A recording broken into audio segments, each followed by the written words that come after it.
Get some answers from Tommy Vitor. Up until last month, he was the national security spokesman for the Obama administration. He's now setting up a political communications firm with former Obama speechwriter Jon Favreau. Tommy, thanks for being here. Appreciate it. So it seems from Nick's report that drone strikes, in some instances, are creating terrorists. Is it possible that this strategy is creating more terrorists than they're killing?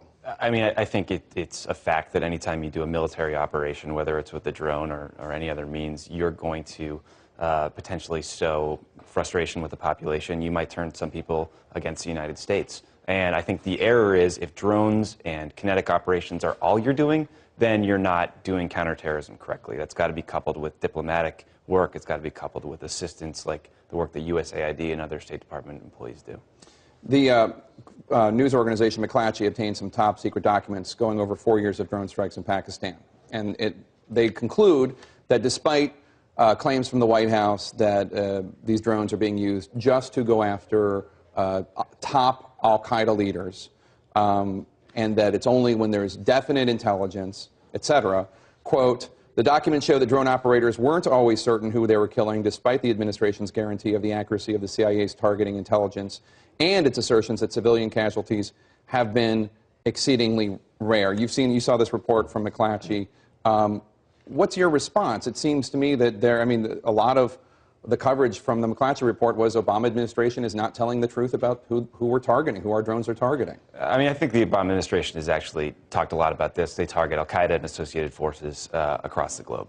And the good thing about a drone versus other tools is that you can be incredibly precise. A drone can loiter on a target for days, if not weeks, to make sure that women and children are not in the area.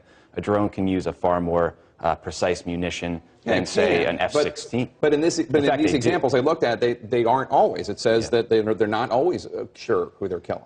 No, it's a war. I mean, there's a war in Afghanistan. There's a global war against al-Qaeda.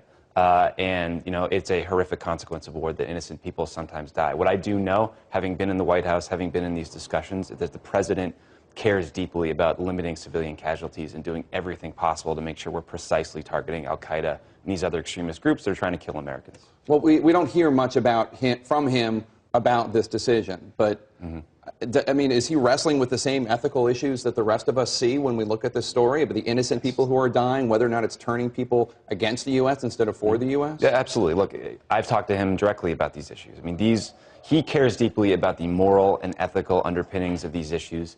So do his top staffers, and it's something they talk about constantly at the White House to make sure that, you know, the question is not can we legally take a drone strike, it's should we? Is this the right policy? Is this a tool we're using as a last resort? Those are the sorts of things they wrestle with in the White House.